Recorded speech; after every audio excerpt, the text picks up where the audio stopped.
Welcome back, everyone, to the Mooncast. Today, we have a very important topic. We're talking about India. India now tops the Chainalysis Global Crypto Adoption Index for the second year in a row. Great achievement. Despite some of the world's stiffest crypto taxes, tonight we unpack how sharp lawyering and grassroots DAOs keep that engine running. So our guest today is Dhrupad Das. Cut his teeth in Delhi and Guwahati high courts during a 15-year litigation career. Today, he helms Panda Law, handling 60-plus tech mandates, about 40% in token economies. He helped launch the Bharat Web3 Association, advises the regional collective Web3 Assam, and co-founded Colors of India, a DAO that has already minted hundreds of NFTs to showcase Indian art. When he's not drafting pleadings, he's out shooting hornbill photos or designing pharmacultural plots. He is in the helm of Web3. So thank you so much for joining us today. Thank you for having me. So as always, of course, we have Razin Nizar, my co-host as well, coming straight from Malaysia after a long trip in the US. Yes, very happy to be back and very happy to chat with you. Okay, so let's get started about India. What is happening? So, take us back from the beginning. What courtroom moment nudged you from pure litigation into crypto? I think it was always coming.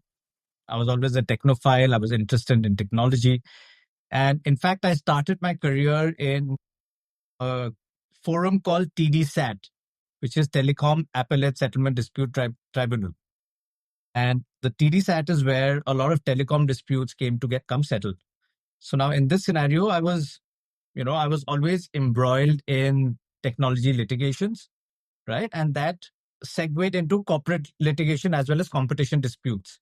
So you could say that I learned a lot from the school of hard knocks, and I saw the power that technology has to shape our society and culture, right? And the trigger moment for me was demonetization in India, because when that took place, I started looking at monetary policies and, where can one invest in such a scenario to benefit from demonetization? And the answer was Bitcoin. So that's when I actually caught the bug, and it's been down the rabbit hole ever since. Wow. What year was that? Everyone has their first year of crypto. What was your year? It was 16, 17. Wow. Okay. One That's of the when I early got ones it. as well. Yes. Right before the ICO boom. crazy hike. Yes, exactly. Yes. I saw it happen. Yeah. So things have been evolving rapidly in India. So what kind of mandates do you see at Panda Law today from Web3 founders that never cross your traditional docket? So traditionally, as a litigation lawyer, my practice is very cookie cutter, you could say. Traditional businesses, brick and mortar, with, even the tech companies are brick and mortar in some sense, right? They have an actual existence. There's no decentralization there. It's the mother of all centralization. But once we started getting into Web3, we started seeing a much more internationally spread out mandate. A lot of Indian diaspora that's outside that's creating. And as you mentioned, the Chainalysis report mentions that Indians are building a lot. So those builders usually reach out to us because they want to have 1 foot in India, 1 foot abroad. And they understand that India is always an important market, but most importantly, it's home. So, there are all liabilities that you have to manage within India. So that's what, kind of got us into the picture. We help all these entities really start and then, reach a point where they are actually independent. So it's a lot of mentorship involved in this process. And what we really do is break up our entire services into this framework called GRID, G.R.I.D, which is governance, regulatory, intellectual property, and disputes. My traditional practice is all disputes. Crypto is all GRI. So, how do you govern yourself, what regulations you need to look at, and what's your IP? So that's the framework we usually work with. Yeah, Yes. It's very, very diverse. And when we look at your work, so the thing that really, really speak to me is how you merge creativity and art into the Web3 community. I mean, as an artist myself, I never even put those two worlds together. So what sparked the initiatives, and how do you intersect legal work as well as the artwork in the Web3 community? So I'll let you on in a little secret, right? Which is everybody needs a lawyer. Okay. True. like a doctor, right? So we have a joke here, which is like one cannot get away from the white coat and the black coat, right? So wherever I see anybody doing any business, I know that they need legal support. And now, as an artist, I tend to understand the pain points of being an artist. And I've always had one foot in art, and that's because I identified as an artist myself. But the two never merged till the pandemic. So once the pandemic happened, we were all locked in our rooms and there was a lot of chaos everywhere. And organically, this community arose from the Ethernet, right? And I would say that credit where credit is due, we were born on Clubhouse. So that's where we met and we started having these long chats, and that's how Colors of India was formed. You could say it was a bit of a self-help group for artists, a lot of mental health support through art. That's actually how we really began. And my two co-founders, Angad and Ramesh, so they were quite pivotal in bringing this community together. And from there, we realized that people were coming out with projects, they were getting into Web3. So then they needed the legal support. So then it becomes de facto that you look at the one lawyer who's in your community to start helping you out. For our artists out there, like, what do you think makes Web3 completely different platform than other non-Web3 platform? I would say number one, reach and market, right? Like many of our community members were shown in exhibitions all around the world, which they could not have really imagined. So that's first. Second is medium. It's for the first time, digital art got the respect that it deserved. So that is the second part, right? The third is, and this is, this is a little shaky, is enforcement of contractual rights, correct? Because there was this entire hype around how you can use, Web3 technologies to enforce royalties and protect your IPs, but it's not really played out that way. So there has been many people who benefited, but also many who didn't. But I think the bottom line is that ultimately the number of people who made something of themselves through Web3 probably would not do the same in Web2 or even Web1, because these are different markets with different clientele, with different collectors. So it just increases the entire world of art, I would say, collectors and creators both. Absolutely. I think this is one of like the key things of smart contracts that actually attracted me to Web3 from the legal world into Web3 was the ability to enforce smart contracts, create trust in a trustless environment, the perpetual creation of income through art that is sold, even on secondary sales. It could be enforced, already built in, hard coded into the contract, which is all amazing properties for IP protection and IP growth in general. However, even with that, I see, and then it's really interesting you mentioned art, because something about artists, they come into communities, and in Web3, it's always about communities. Everything is a community. Do you see that often being one of the biggest growth factors for Web3? It has to come with that community building. And is that why you got into it? Is that why you got into the community building? Is it the artist side, or was it more the legal side of you? I'd say it was the artist side. I was not looking at an end game. But I'll tell you what I did realize. Web3 made this very profound shift from consumers to community members, right? Because traditionally, every business tries to have consumers or users, People are commoditized because they're selling things to you. But Web3 actually made the shift that you have to be a community member. You have to contribute, you will be contributed to. So it created an ecosystem where none existed before.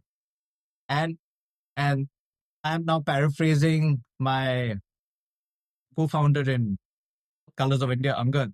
So he spoke of this concept of the cultural context, right? And how even in communities, cultural context is a very important factor.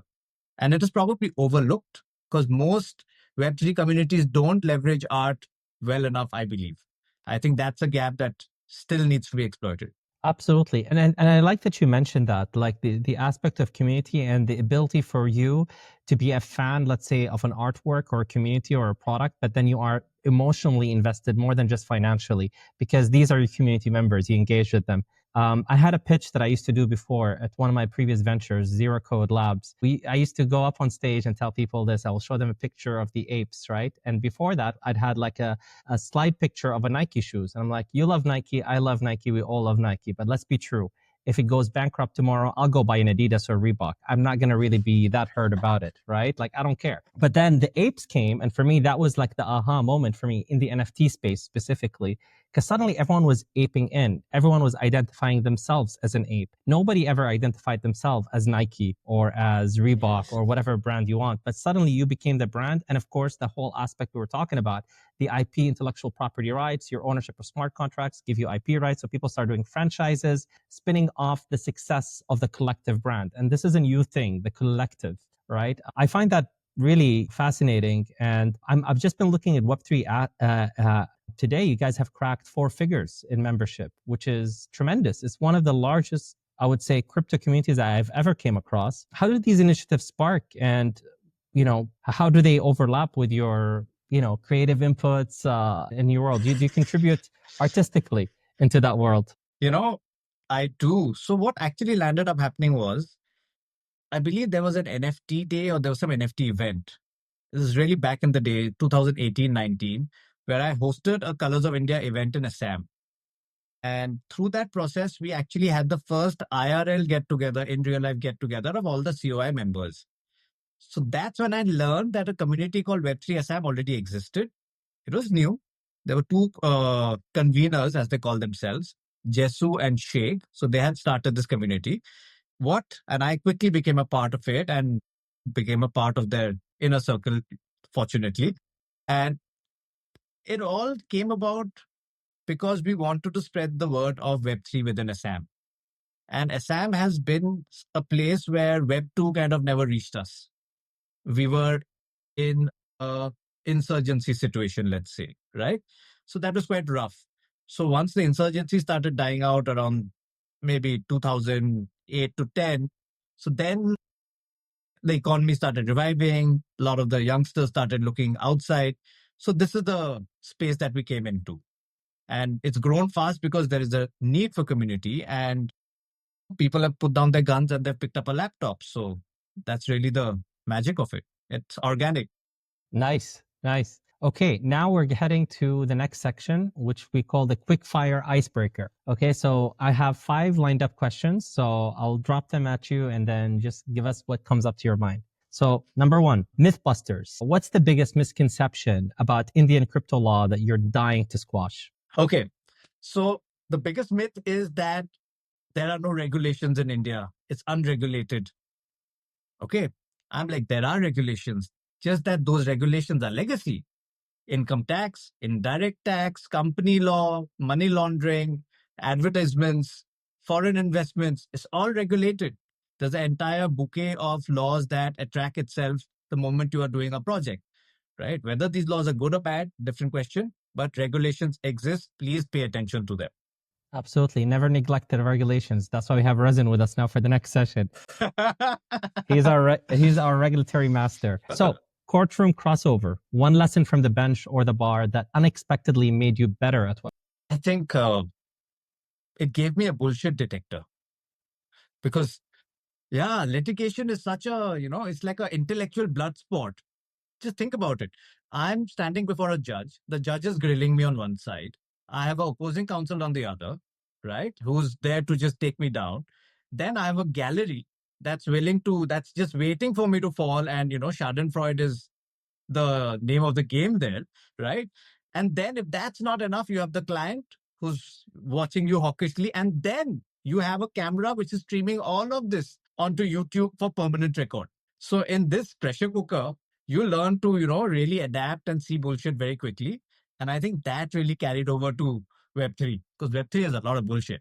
Absolutely. And I think that's what turns off people in the industry. So spot on. This is amazing. Okay, now let's talk about some Trump powers. Trump is the only person I know today, President Trump, sorry, that has a tax wand, right? So if you could have a gavel and rewrite a single section of the Income Tax Act of crypto, which one gets the makeover and how? I'd get rid of the capital gains provision. There's a blanket 30% tax on all transactions, and it's actually on transfers. So that just kills everything for us here. It's a death knell. So I'll get rid of that 30%. Absolutely. Kills the margins, right? So remove that. Completely. Okay, great. So now we get to the fun one. Meme coin confessions. Secret stash time. Name the meme coin or NFT you had purely for the lulz. I have this meme coin called Brunette coin, which is started by a friend of mine. So I have that for the lols, right? But I'll tell you a fun fact. I actually got kind of off memes, right? And it's because early days I was doing cloud mining. And when I was doing cloud mining, I was given a coin, which was called Doge. And I got a lot of Doge back in the day. And at one point, that Doge, which I thought was dust worth nothing, right, became $400. I'm talking 2018, 19. And I immediately sold it and I called it a day.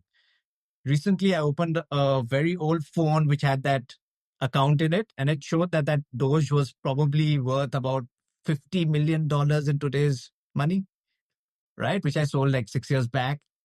Then I was like, yeah, if it's, I don't know who's a fool.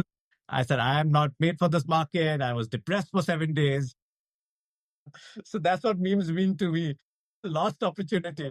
Oh God, yeah, you would be retired right now somewhere in Goa by the beach. Yeah, absolutely. But hey, there's still time, right? It's never late. You're always early. That's the slogans we hear. Brunette for the win. Brunette for the win. Let's go to the moon. Okay, To the moon. Zero to hero. The single habit you credit most for surviving 15 years in court, and 5, if not more now, 16. Oh, geez, even more. About 10. I would say reading. I just read a lot. So my way to solve a problem is to read. And lawyers have to read. I actually got into law because I knew that I could read. And Web3 requires you to really stay up to date. I read many white papers, project reports, God knows, Reddit posts, right? So actually you have to read your way into the space and then you start building and interacting and everything else follows. But yeah, reading is the one that really kept me afloat. Amazing. Icebreaker squashed. Thank you so much. Yep. Next, we pit policy Yeah. papers against grassroots meetups to see who's really steering India's crypto course. That session is handed over to Razin. Yeah, absolutely. I mean, you spoke about reading. Reading is definitely fundamental. And as a regulatory compliance nerd myself, I love reading, global compliance requirements all over the world. But for India, India has been not just a global economic superpowers, but based on Chainalysis report, the highest crypto adoption in the world. So what can you share about the current legal status of digital assets in India? And how are they regulated? Who are the regulators? Right. So I would say that, let's say they call it virtual digital asset. So let's get the term right. Okay. So they call it virtual digital asset. So because I would say virtual and digital mean the same thing, but so nice to say it twice. So VDAs are regulated by the taxman, right? That's the main primary regulation, and anti-money laundering, which requires you to register with the Financial Investigative Unit. So these are the two main regulators. Apart from that, reporting requirements comes from your corporate laws. If you're establishing a business, all your VDA transactions have to be reported. And this is the triangle that really exists today. That is specifically that have made amendments in the law for digital assets. But beyond this, there is a player, which is the Reserve Bank of India. And Reserve Bank of India took to crypto not so kindly. It, in fact, took out the circular 2019-20 that tried to ring fence all its regulated entities from interacting with crypto businesses. So that was a death knell. I mean, that meant that you could actually not access banking services at all. And that was fortunately challenged in the Supreme Court, and the Supreme Court squashed it. After that, there's been a bit of a thaw, and the pandemic boom that took place, India saw a bit of that, and fortunately, Chainalysis records that. So that's really the landscape. I would say it's still in the tolerated category. And our finance minister once made a point back in the day that India wants to choose blockchain over Bitcoin. So you'll find that a lot of centralized use cases of blockchain are highly deployed. So it's not like the government doesn't understand. I can enter an airport with simply my face because of a blockchain system, right? My tickets are tokenized. My land records are tokenized. My shares and stocks are getting tokenized. If I sell a car, I get certain credits for scrapping. Those credits are tokenized. So there's even right up to, we have a lot of spam messages in India, telemarketers and stuff, right? So all these spam messaging is actually controlled through a DLT system by our regulator, which is the Telecom Regulatory Authority of India. So there's a lot of blockchain deployment, but none of them public. Tokens are basically where the government draws a line. They are not token friendly at all. That's the scene today. But hopefully, they've also said that they will align with global consensus, because India was the president of the G20 at one point. So this is what it said in his crypto paper. So hopefully now that the world is in a very different crypto scenario, I believe Trump is having his crypto meeting very soon. So I'm guessing I'm sure it is. some changes will come. But the banks have started. Banks have started opening up, and I believe that there is a regulator that should be set up maybe in a year or two. That's what I'm hearing on the streets, but time will tell. Something on the lines of Vara.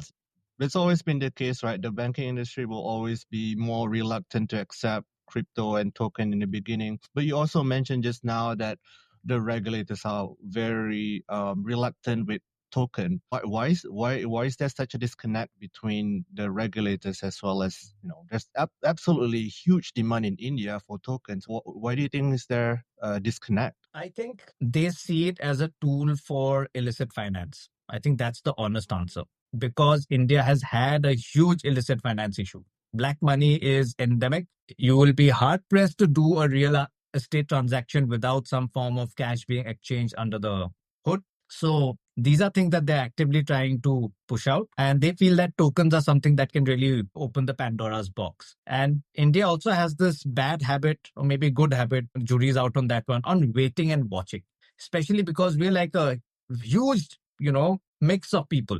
So every small regulation has a huge cascading effect, and many people get impacted. You have North India, you have South India, you have East India, you have Northeast India. So, right now we have a brewing situation in absolute north of India, in Jammu and Kashmir. So, I mean, if all stakeholders have to really be taken into consideration, and then changes are made on the federal level, then they'll be made on the central level, on the state level. So it takes time. I mean, that's what I think is happening, unless and until there are other motives that I'm not aware of, but pretty sure that this is what is playing with them. You just now you mentioned that there's a brewing conflict, I would say, between states. How does that dynamic between those states like Assam and Delhi affect the enforcement and innovation? So the answer is in two parts. On one level, you have central or federal regulations. So most of the regulations I'm mentioning are actually from the federal side. So the state regulation. So the parliament has to make these laws in Delhi, right? So that to that extent, it's equal. Everybody is on the same footing. But the states have a lot of mandate, lot of headroom or control in how they foster innovation. So to that extent, the states can play a huge role. They can set up sandboxes, they can get experts in, they can give a green signal, they can push out courses. So there's a lot of room there. And we have seen that certain spaces like Bangalore is a hub for Web3 activity, right? Bombay, maybe not so much. Delhi, maybe not so much. Gurgaon, you'll find more activity. Chennai, you'll find more activity. So the Karnataka is, a state government that has taken the initiative. They've understood, they've got policies, they're proactive. So they send a green signal. So the states can do a lot in that regard. So if I were to recall correctly, the states are pretty much very involved in terms of enforcement of different types of crypto laws within different states. So how do founders find harmonization in that? Let's say if different states have different regulations. For founders, for example, what would be the advice in terms of what is the most resilient entity or most resilient structure in India? Founders have to first take a call on whether they're going to issue a token or not. If they're going to be issuing a token, then they pretty much can't be in India. Then they need to go abroad, and this question doesn't matter, right? But what you'll find is that most entities will have the development company or an operational company in India, and that may be wherever they are situated, close to home. Really doesn't matter, because the federal laws are the same. But if they are not issuing a token, but they are operating as a WASP or providing a different kind of service, like custodial services or running an exchange or something like that, then in that scenario, they would want to be in a more friendly jurisdiction, like Karnataka or, Chennai, maybe Bombay, and hopefully Assam soon, because we are lobbying here to try and make sure that, Assam becomes a forefront of innovation. We are getting a semiconductor plant, so they are trying to be a tech hub. So that's I think how would I'll advise the founders. Depends on the That's business a model. very solid advice for founders to assess, legal complexity within the states of India, where's the most opportunities are. And I believe, we've talked about compliance. I believe our lawyer right here, Mr. Sanat, has questions on the courtroom. Yeah, Sanat, go. I mean, I just like, going back into what you guys were discussing. I'm sorry, I was just silently listening because this is usually the area where I listen more than I talk. But you've talked a lot about reading as well. And so I came across a paper that was published, I think, in 2024. It was by the Securities and Exchange Board of India. And they were floating a discussion paper that sliced digital assets oversight by function. So, for example, stable coins would be policed by the Reserve Bank of India, tokenized insurance products by the Insurance Regulatory Development Authority, security type tokens by the Security and Exchange Board of India. And so they kind of, and so on and so on. They kind of like decompartmentalized it into like little different areas of where you can seek regulations. From where you sit, and since you're very active in that market, is that a functional carve up likely to survive the parliament? And will it rewrite the compliance playbook for founders choosing licenses in India? Is that changing? Do you see it? Has it developed since then? Because that's the last I heard about it. No development. I'll tell you where I am seeing this going. You will see an organization or a regulator like what we have in India called IFSCA. Okay, international. It's a financial regulator. It's an international financial regulator that's set up in a SEZ, Special Economic Zone, and we have one in Gujarat called Gift City. There are others coming up, and it's basically a board created by various regulators. So SEBI, RBI, commodities exchanges, right? Everybody sits there, and then you will have to make your applications to this board to get any of your services or to get your licenses. So I would suspect that a combined board of this sort is what is going to ultimately be formed by the government. They're not going to thin slice it because there'll be a lot of regulatory conflict, and that's not good for anyone. Absolutely. And that's the thing is like, it becomes, how hard is it? Like, I don't know how India is currently run, but how effectively do these different regulators communicate together? So if you don't centralize the authority for regulation, you decentralize it, would it be a better option? Or do you think that's going to make things even more complex? Definitely make it more complex. But the cooperation between departments is very high. There's a lot of digitization.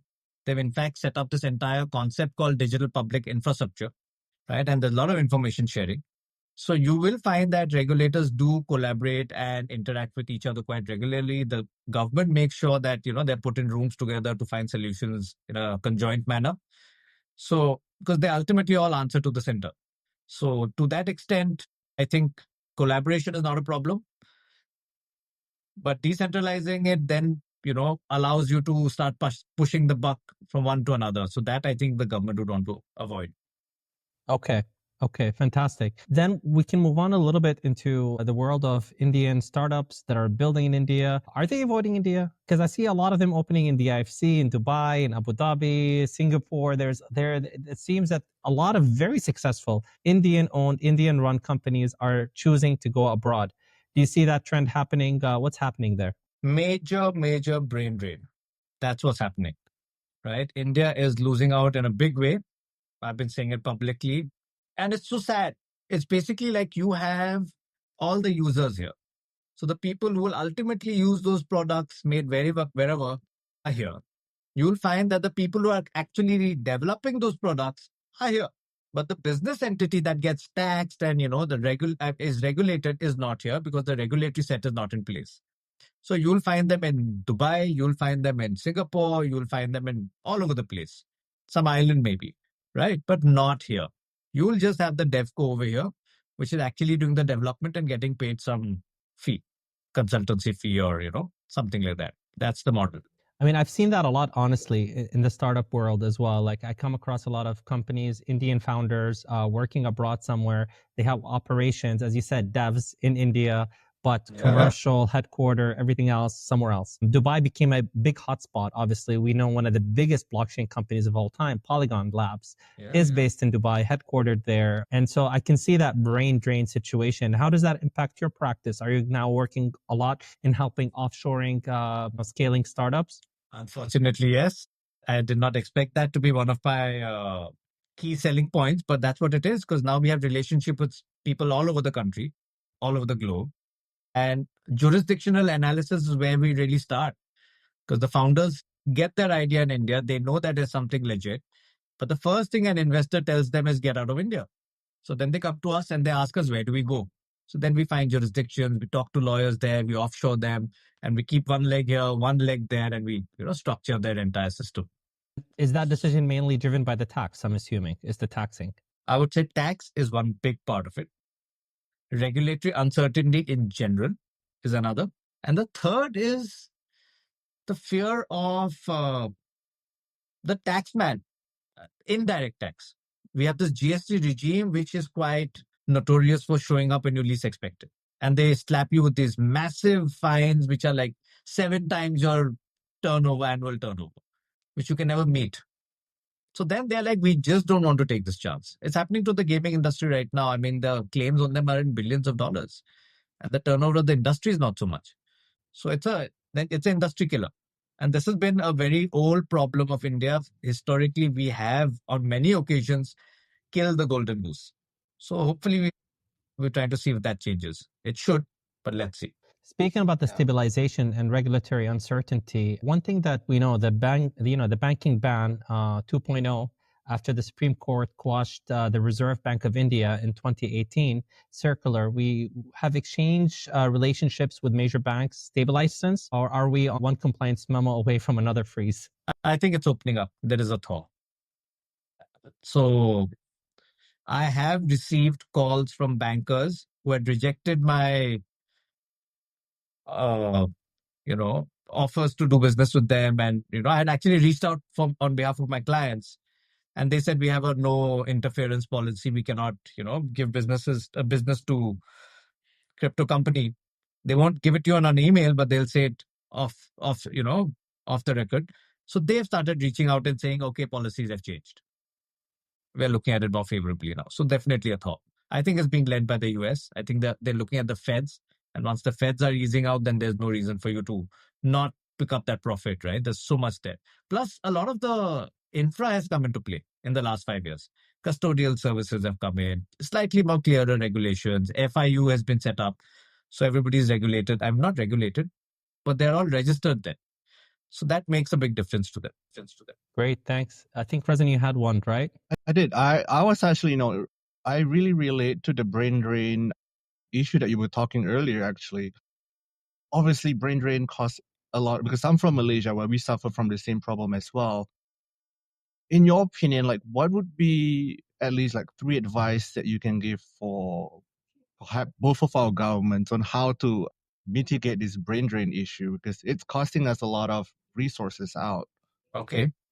So I would say first, let 1,000 flowers bloom, like let the businesses actually develop to a point where you know what you're playing with. Right now, it's all fear that you just, curb them on the basis of fear. So that's one. Second, look at international guidance and be proactive in adopting that international guidance. But mainly, I would say you need to talk to the industry. I think policymakers need to sit down with industry, have cadence meetings, be regular with updates of what's happening so that you actually can make targeted regulations. Because nobody's saying we don't want regulations. We want regulations, but at least listen to us, speak to us, understand where we are coming from. If you get this right, you make so much in tax revenue. Not the 30%, that's a death knell. But, I would say 30% of 10 is less than, 1% of a million. So that's how we have to look at it. And that's the mindset that's not changed. This is coming from the crown. This is coming from the British Empire that, has this revenue model. Yeah. It's a holdover from there. Yeah. Yeah, absolutely change. agree. Like regulators, apart from innovation and maintaining financial stability, regulators do need to pay attention to the unique needs of each community when they formulate regulations. So let's talk a little bit now about your current playbook and how you work with Web3 startups and founders that are building in this space. What are your key top recommendations when it comes to forming entities together today? Let's say within India or outside of India. Specifically, I'm talking here about DAOs because I know you have an experience with DAOs. I'm a big fan of DAOs, and I'll tell you where I'm coming from. This is actually a regional thought, I would say. You see, today, if you look at it intuitively, businesses or even society is broken up into two buckets. Everything is the state, and then is the individual. Everything is owned by these two large category of entities, right? But actually, a third category exists, which is the commons, right? The House of Commons. But somewhere down the road, there was this whole narrative of tragedy of the commons, which kind of quashed the commons out, and these two entities took over, the individual and the state. Now, in the Northeast here, there are a lot of tribal communities, and they are very commons driven. So you'll have forests that are part of the commons, that are not government, that are not individual. It belongs to the community. Ponds, roadways, canals, managed in the same way it's been managed for the last 300, 800 years. So that is something I grew up with. So it is intuitive for me to understand that something can belong to everybody yet nobody. So a DAO is a bit like a common, right? So how do you build with the commons? How do you harden the commons? These are topics that I think about deeply. So every project I find in Web3, when they say decentralization, does have a big element of the commons in it. And that commons can only be expressed through a DAO structure.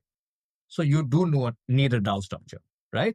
Otherwise, you become what you'd call an association of persons or a body of individuals where liability is directly tied to every member. You don't want that, right? But the DAO has certain limitations. It cannot take certain infrastructural decisions. It cannot make certain interfaces. There are many things it cannot do because consensus is sometimes very hard to come by, where you need to move fast. So that's why centralized businesses supporting a DAO structure is, I think, something that we recommend to founders a lot. And you will find that there will be an entity, there will be maybe a series of entities that all tie back to a DAO and interact with a DAO. And if you look at it, Ethereum and even the other projects are kind of built around a similar model. And it is working. It's not that it's not working. Yeah, I second you on that. DAOs for me is one of the most fascinating aspects of the Web3 world today. And for me, it's more about what I find fascinating about it. It's how easy it can be for corporate governance for complex projects when you have multiple stakeholders across the globe, from the updating of records, from decision making, corporate governance as a whole. I find it could be beneficial even for bigger companies. I think the future of public listed companies should probably sit on a DAO when it comes to decision makers with shareholders, right? We know the nightmare of updating shareholder resolutions, filing them properly, meeting deadlines so you don't get fined for any major decisions, updates, and all of that could be automated. To me, that's like the future. But I've been saying it's the future for the last, 6, 7 years, and I don't see yet adoption of it outside of these kind of communities, right? Like artistic communities. Almost every other DAO potential client that comes to us is behind an artistic community. I am yet to see a true corporate use case for it. And I wonder what's in your mind that is really causing this lag behind from the more serious, let's say, corporate world adopting it? Combination of fear and uncertainty, I would say, because fear of losing profits and control. And I think it'll have to be slipped into their minds. We'll have to inception it. And I think it's happening, right? So the moment there is a business model for setting up a DAO, I think that's going to immediately follow. And you are right. Automation is such a huge part of governance today, and it's not being adopted. But it puts people out of a job, secretarial services, maybe lawyers, right? A lot of the lawyers' jobs will go away if automation comes in that way. And I think we are, there's the situation where nothing happens for months, but then, centuries happen in a minute. So maybe we are going to see some sort of change sooner than later because these structures are now there, and maybe another 5, 8 years down the road, we'll have a much more robust understanding of how this shift can take place. But, I think it's going to ultimately come down to profits. As long as you can get your profit, yet reduce your liability, that's how you get it. Your liability, that's how you get it. Absolutely. I mean, we know the DAOs, right? Like DAOs are now in certain areas, including Wyoming, Marshall Islands, they have formed them as DAO LLCs. So they now have that extra layer of protection that a typical corporation would get. Wrap up, right? And you can create serious DAOs as well. For me, immediately, I think about project finance and I think about creating SPVs and separating the holding company from the little in such a fast and efficient way that you're right. It makes a lot of lawyers' jobs obsolete to a certain extent. You still would need a lawyer to architect the system for you. But then after that, it's just really free flowing. It's operationally smooth. And we see these new developments happening now, new precedent that gives you that limited liability. But I still see the struggle maybe, and sometimes I suspect it's the extreme transparency of DAOs that could be problematic because a lot of things should happen behind closed boardroom doors rather than out in the public, from the discussions, from the votes, from the decisions. So I wonder sometimes whether it's too much transparency for the comfort of the corporate world. And that could be the case. No, I agree. Human relations are messy and you may not want your dirty laundry out there. Yeah. Yeah. And I wonder if something would have to happen it's the opposite, right? So it's not that the businesses want to adopt it. It's the regulatory authorities that start pushing it. Say, hey, we need more transparency. Adopt some DAOs. I mean, that would be my push. Let's lobby. Come on, guys. Let's go. Seconded. Absolutely seconded.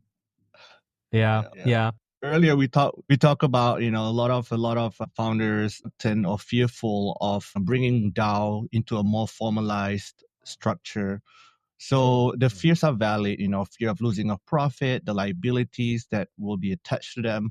So we talk about fears, but what about the potential opportunities for them to formalize their business structure? Yeah, to adopt it. Right. So I think a lot of businesses will benefit from the quick decision making that may take place in certain scenarios, but as well as the long tail of perspective that can be gained in a DAO. Because, where you have a board of 6 to 8 people running these behemoth companies, you actually have the ability you can have hundreds of people making the same decision, which gives you much better outputs. Right. So that is, I think, one big step up. I think you can take a lot more granular decisions at much faster paces with much more transparency as well as automation. And when people feel that there is a system that works, when they start trusting a system, that they become a lot more dependent on it. So like if you have a computer brand that never crashes, then people will use it for all kinds of things, maybe even space travel. Thing is known to crash or have glitches, then you don't use it. So I think I honestly see entities like societies and trusts adopting it first. That's the first type of entity, corporate entity regulated today, that will start using it because they already have, that structure in place. And all they will do is automate their bylaws. And then people will see that works quite well. And then you'll start seeing companies adopting it. And then you'll see the mandate coming from the government. And if you look at the system that Aragon and others are trying to build, it is actually mirroring a lot of what corporate compliance and good practices are. So I think we'll get there. Fingers crossed. This is fantastic. And thank you for bringing that up. So let's talk about the best practices. And founders love to say, we are a DAO. You've actually prepared a few. So what core documents do you attach to the governance token, right? Operating agreements, off-chain voting policy, limited liability disclaimers, and which Indian statute today applies? You have the Contract Act, you have the LLP Act, you have the society's registration. So which one do you lean on today to give that DAO recognizable legal personality within India? Right. So I do not incorporate within India if it's a DAO, right? But let's play a thought experiment. If tomorrow DAOs were to be set up in India, right? So the one structure that is ideally suited is known as an association of persons or a body of individuals, AOP, BOI. They give you a separate PAN, which is a tax number, and you can operate. The only change that I would make in that is to not have personal liability, like they did with a partnership to an LLP. That's the only tweak that's required. So put a compliance, say that if you're operating on this platform with these sets and with these rules, no personal liability, right? The DAO itself which is the AOP in this case, becomes a entity on its own. It can carry out business, sign agreements, have a bank account, which is already there, right? And the law then that will start applying is Contract Act, Sale of Goods Act, right? Then you will have whatever regulations attach it to that business. If you're a real estate business, then all the real estate laws. If you're a pharma business, then the pharma laws, right? So then those will start coming in.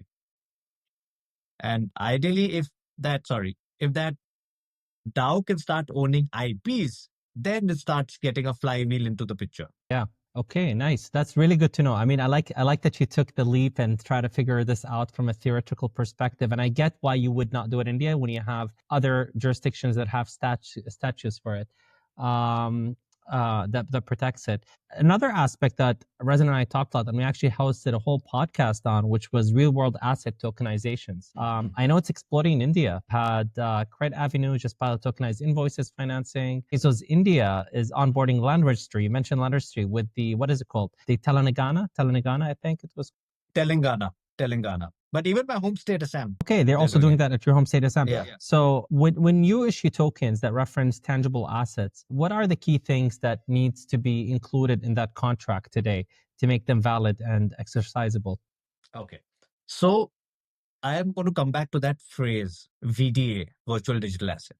So it all comes down to whether you're a VDA or not. And that distinction comes down to the activity of the token, not the technology of the token. So you can be an ERC20 and do many things. Some of those things will make you a VDA. Some of those things will not make you a VDA. So for example, if you're using it as a community token or a reward token, mileage points, access token to a website or a club, or in this case, if your token is backed by a physical object and an enforceable contract, those are the two conditions, you will fall outside the definition of a VDA.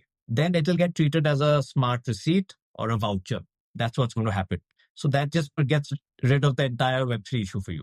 It's just accounting, smart accounting. So that's what entity will have to exploit to be able to issue real world assets. And that's what people are actually doing. I've been learning a lot, and this is really amazing. It's really opening my mind on what is happening in India on the ground. So thank you for these insights. I know, Razin, you had something as well you wanted to jump in with, right? Yeah, I mean, I'm very interested in getting to know how, because in Malaysia, for example, financial inclusion has been the tenet of the Web3 and digital asset community. I want to understand, like in India, like what are some of the unique compliance or infrastructure issues that emerge within the Web3 space or digital asset space, and how are the Indian communities address the financial inclusion issues? Okay, so India has this concept of digital public infrastructure, DPI, right? Which is that it is making protocols. Okay, it's centrally run protocols, but they're actually protocols which can be adopted by any nation outside.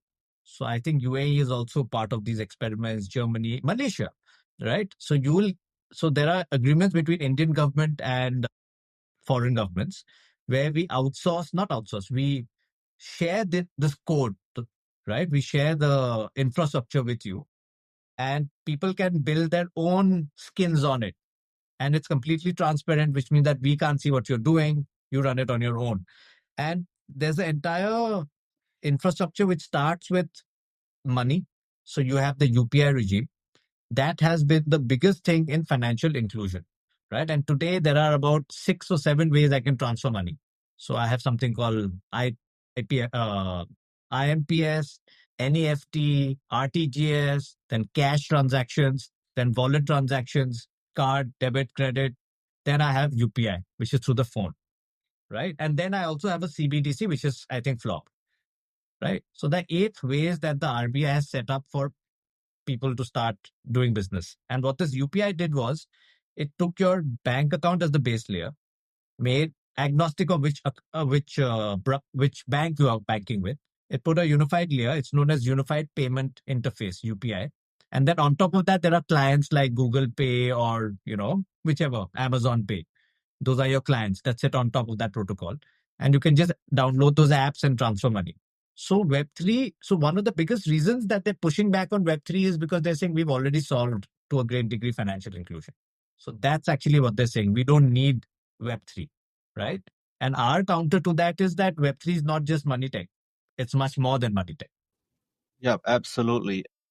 You pretty much listed down the benefits of Web3 and also digital asset space. And again, your claim is substantiated with the demands of consumers in India. In the future, do you see like India or even like some states in India, like Northeast India, to become like Dubai or Singapore, where they have regulatory sandbox inviting founders to push for innovation, to present new innovative product in the space? Do you see that's happening in India? I hope so. I hope so. Right? They don't have the legal infrastructure in place today, unfortunately. Now, many governments are talking a big game.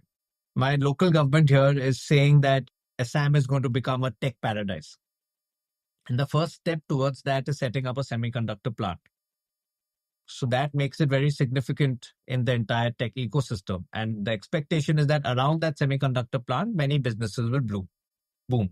So with that being said, the regulations required for a sandbox are not yet there. So we'll have to see when that comes. Today, sandboxing is done mainly in universities. So IITs and stuff like that, they do the sandboxing in collaboration with the state governments. That's what's happening. I actually see the closest positive jurisdiction being Bhutan.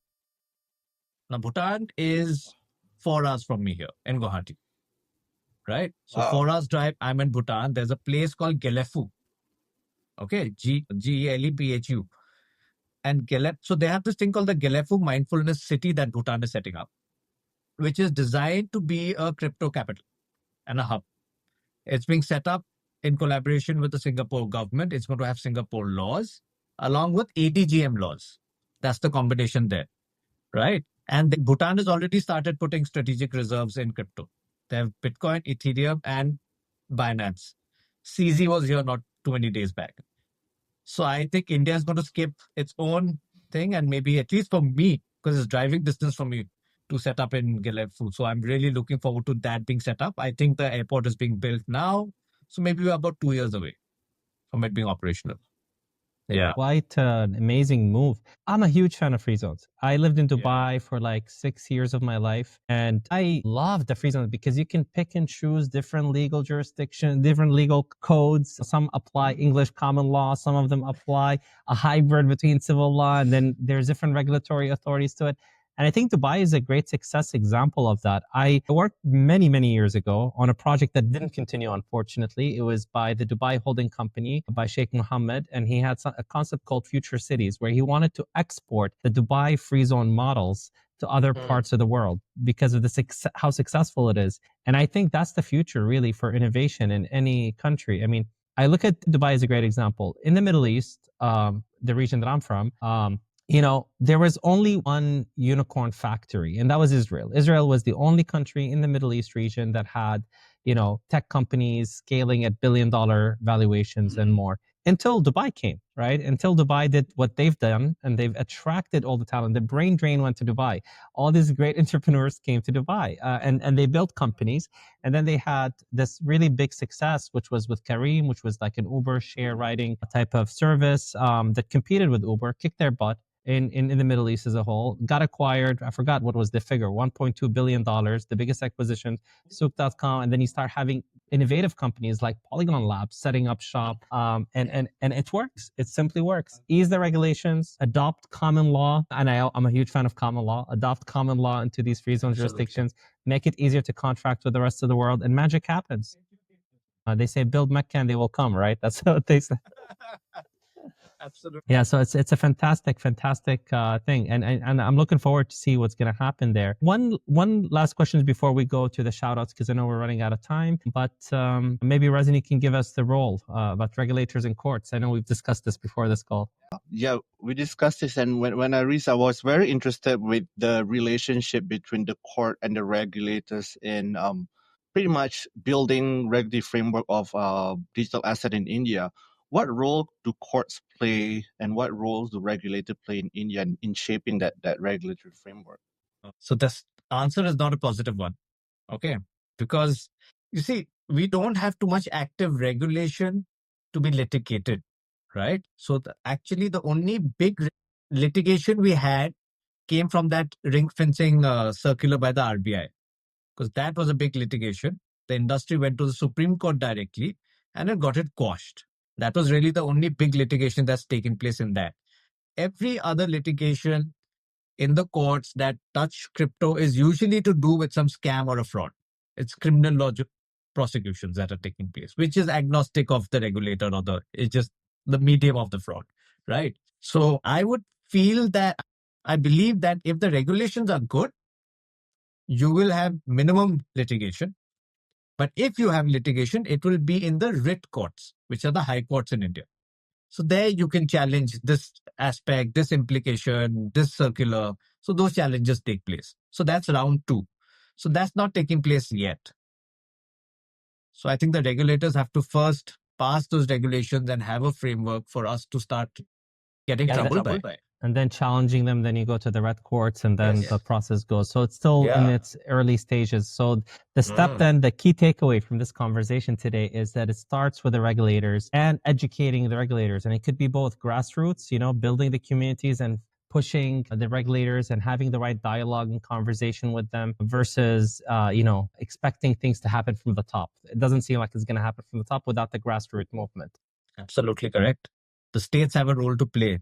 The states will have to listen to its people. The people will then inform the state. The state will go to the center. So then everybody gets aligned. Absolutely. This is amazing. So one mantra every Web3 entrepreneur should remember before launching in India. If you think compliance is expensive, try non-compliance. Yes. I think that's it. You keep that in mind. So hire a lawyer. Talking about lawyers. You need lawyers. You need lawyers, right? So you need 2 things, doctors and lawyers in your life. Yeah. So let's ask about speaking about lawyers. So where can listeners follow your legal insights, photography, or even the permaculture projects that you're working on? You can follow me on LinkedIn. That's my professional face. And for everything else, I am on Webcaster. That's really it. That's 2 places. Your names, and I have your link on LinkedIn. I'll put it in the description of this video and on the podcast so people can reach out to you guys. And how can builders engage with Web3 Assam or Colors of India? So Colors of India, you will find us at COI_NFT and just type in Colors of India. So Twitter and LinkedIn, you will find us there. Web3 Assam, same 2 places.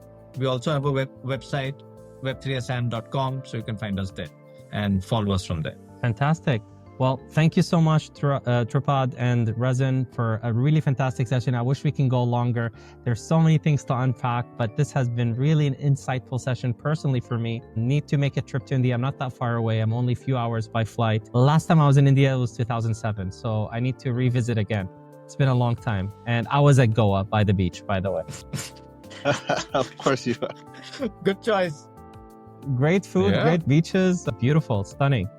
Well, thank you for having me. And Razin, thank you. Lovely meeting you. It's been a pleasure. Such lovely questions. Got me thinking deeply. Yes, lovely to meet you too. And we are so grateful to have you here.